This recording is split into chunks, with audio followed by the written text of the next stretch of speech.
Alors, mesdames et messieurs, bonjour, bienvenue à cette revue des marchés et stratégies pour le mois de juillet 2021. Alors, mon nom est Jean-François Gosselin, je suis gestionnaire de portefeuille au sein du groupe Gosselin-Dubuc-Mazigi. Et aujourd'hui, je suis accompagné de mes collègues Alexandre Mazigi. Bonjour Alexandre. Bonjour Jean-François. Et Marc Dubuc. Bonjour Marc. Bonjour Jean-François.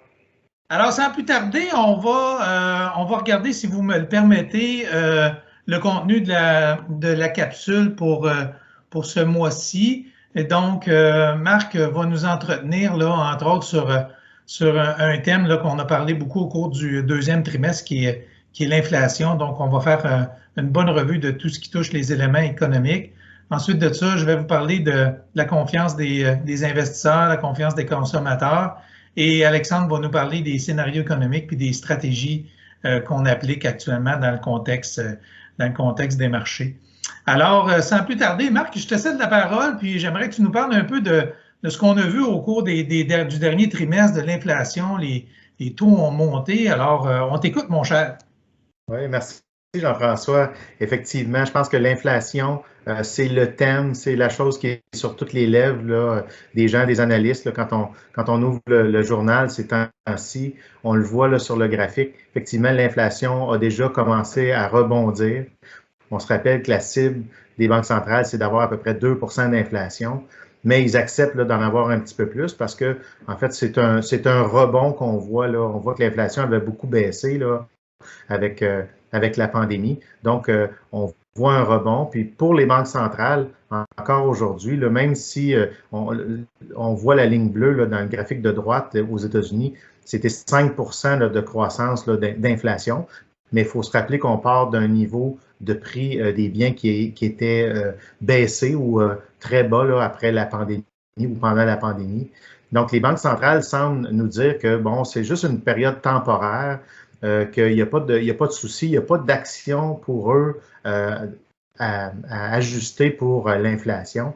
Mais on voit, si on regarde le graphique suivant, Jean-François, on voit que finalement, la Banque centrale, après des pressions, parce qu'on voyait de plus en plus les marchés être sceptiques. C'est un peu ça qui brassait les marchés là, dernièrement.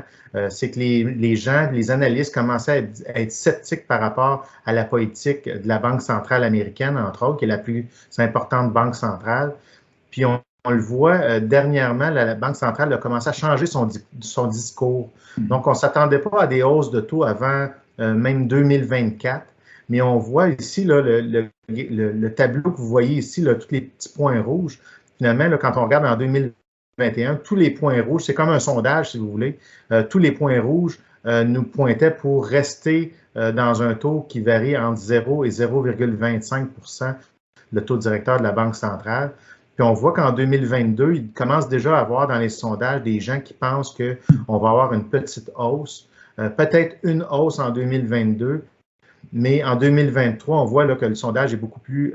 il y a des gens un peu partout là, dans le sondage. Il y en a même qui voient les taux jusqu'à 1,5 Donc, ce serait une hausse très, très importante. Je vous dirais que le consensus, c'est que la Réserve fédérale va monter ses taux probablement au moins 2 fois. Donc, 2 fois 0,25. Donc, de 0,50 là, au moins les taux d'ici la fin de 2023. Puis déjà, juste ce changement de mentalité ou ce changement de message de la Réserve fédérale, on voit la page suivante, Jean-François, les taux d'intérêt qui avaient beaucoup monté. Là, naturellement, depuis la pandémie, les taux avaient beaucoup baissé. On était allé toucher là, presque 0,40. Là, quand on regarde la ligne rouge, c'est les taux canadiens. La ligne bleue, c'est les taux US. Puis on voit que dernièrement, les deux taux ont commencé à remonter de façon importante, encore là avec les attentes d'inflation du marché. Mais dernièrement, on voit que ça s'estompe là, présentement. Donc, le message de la Réserve fédérale semble bien passer. Puis là, on commence à avoir une accalmie de ce côté-là. Tu sais, vous allez me dire, c'est important d'avoir des obligations dans nos portefeuilles. C'est notre défense, si vous voulez. Là, si on parle de hockey, c'est notre défense, c'est notre gardien de but, si vous voulez. Il faut en avoir dans nos portefeuilles. Mais je vous rassure tout de suite, là, Alexandre va en parler tout à l'heure, on est sous-exposé aux obligations présentement parce qu'on pense que les taux vont quand même, dans les prochaines années, continuer à monter. Mais il y a une certaine accalmie quand même présentement. Si on va à la CETAT suivante, Jean-François, on voit que ça n'a pas juste un impact sur les taux d'intérêt, mais aussi sur la devise. Hein, pendant que les taux d'intérêt étaient très bas aux États-Unis et que la Réserve fédérale disait qu'elle n'allait pas changer le taux d'intérêt, à ce moment-là, le dollar US s'affaiblissait. Ici, le graphique en rouge, c'est la valeur du dollar canadien par rapport au dollar US. On était passé, là, après la pandémie, on était aux alentours de 70 sous, 68 sous du dollar canadien par rapport au dollar US. On est monté jusqu'à 83 sous. Puis vous voyez qu'avec les dernières annonces, même le dollar US reprend de la force. Donc, le dollar canadien repère quelques points pour se situer aux alentours de 80 sous là, du dollar US. Donc, on voit que quand même, ça vient affecter aussi ce côté-là de l'équation. Puis l'autre chose que ça vient affecter, c'est aussi le style des gestionnaires. Hein. On parle souvent de style croissance, donc des compagnies de technologie, entre autres, qui ont été favorisées beaucoup avec, il a fallu s'adapter avec la pandémie, il a fallu utiliser plus de technologie. Puis on le voit là, en rouge à partir de 2019, quand la ligne rouge descend, c'est que le style croissance surperforme le style valeur. Donc, c'était pendant longtemps vraiment le jeu d'être investi, surtout dans les styles croissance. On y a participé aussi dans notre équipe.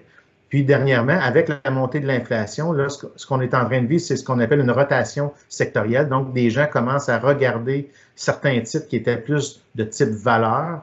Mais on voit encore là, dernièrement, Jean-François, que malgré que, oui, le style valeur avait remonté beaucoup, mais on voit qu'on atteint maintenant un certain équilibre là-dedans avec justement la baisse de l'inflation. Tout ça, c'est relié ensemble. Puis nous, on ajuste les portefeuilles là, en fonction de ça, donc en termes de répartition d'actifs, mais aussi en termes de style.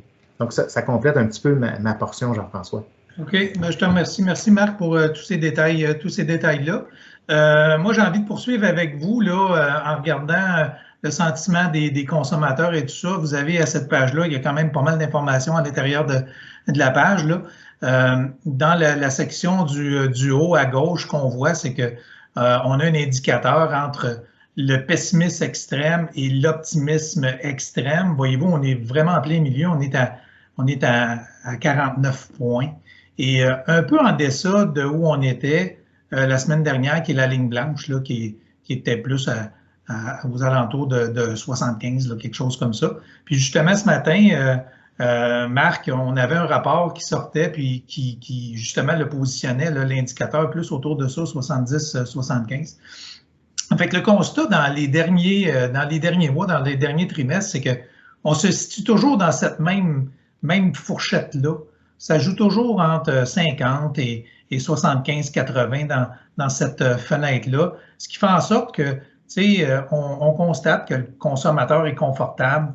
Tu sais, il y a un appétit pour le risque qui est quand même très contrôlé. Le marché est un petit peu moins volatile aussi actuellement. Puis ça se traduit au graphique de droite.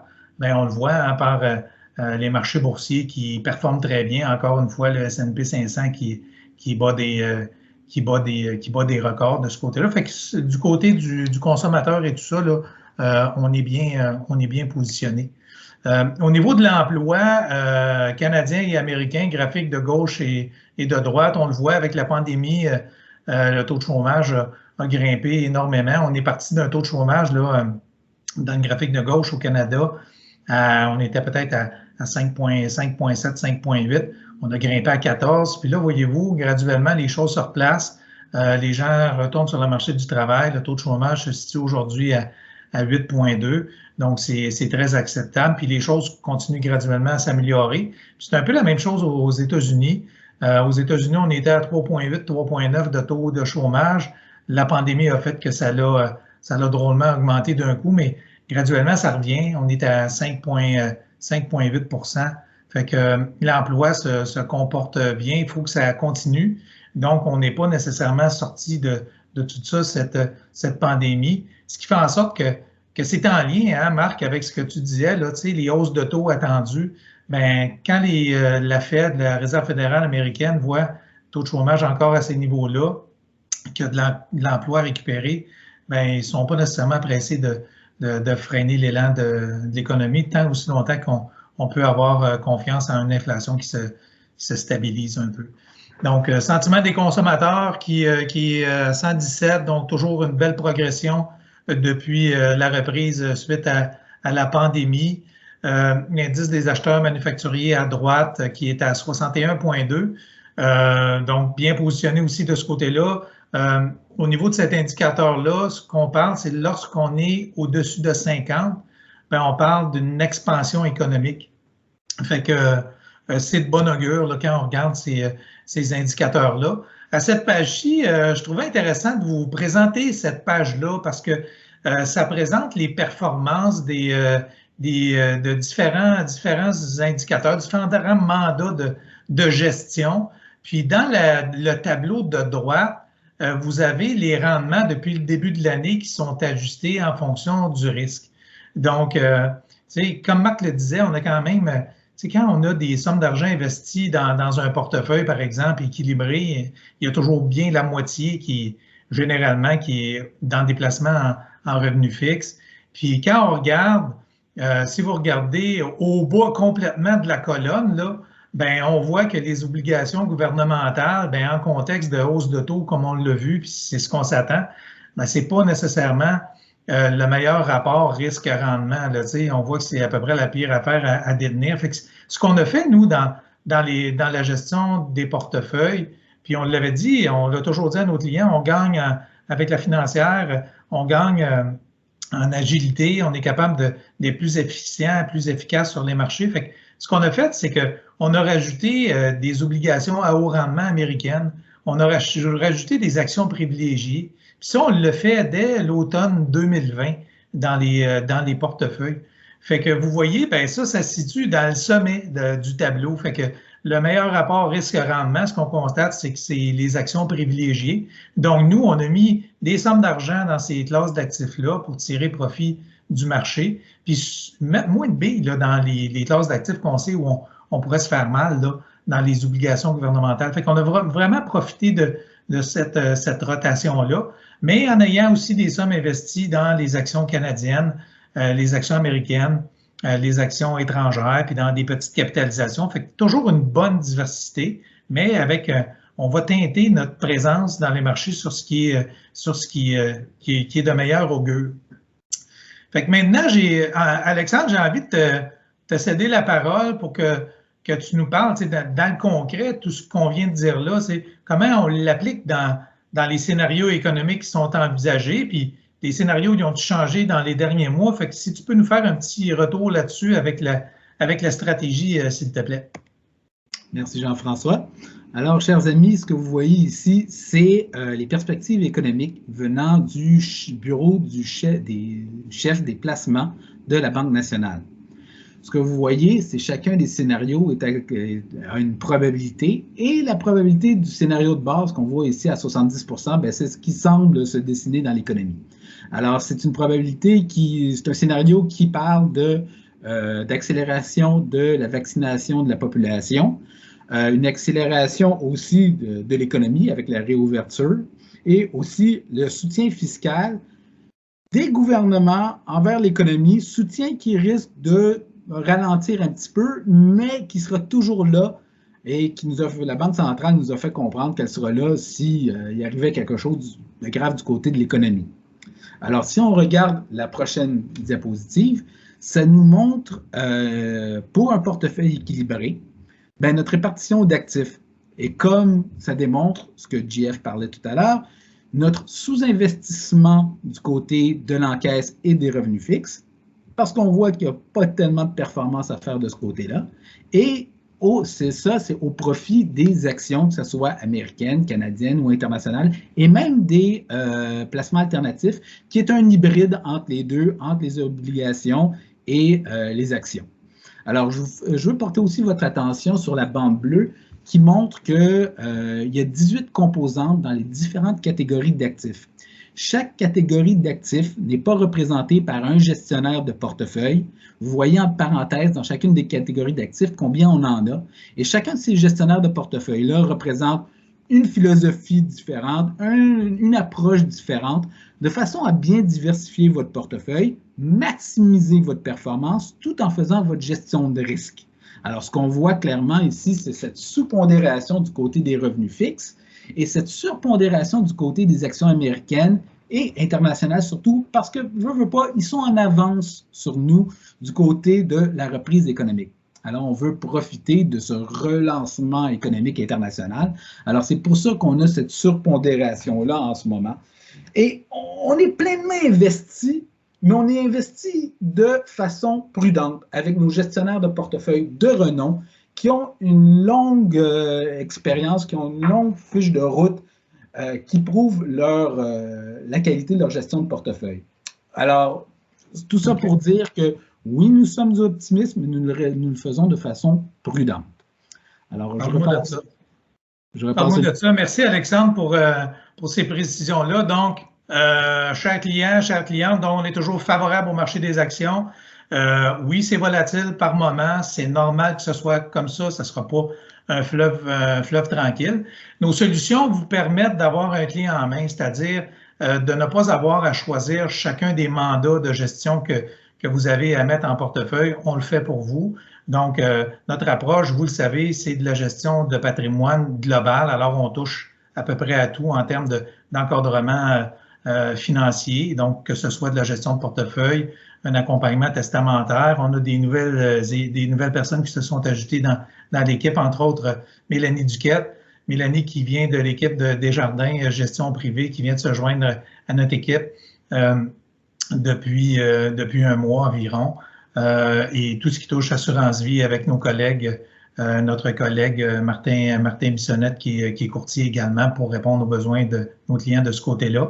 Alors, si vous avez des questions ou vous voulez en savoir un petit peu plus sur ce qu'on vous a raconté au cours de cette capsule-là, vous avez nos coordonnées à l'écran. Donc, ça va nous faire plaisir de discuter avec vous. N'hésitez surtout pas à nous contacter.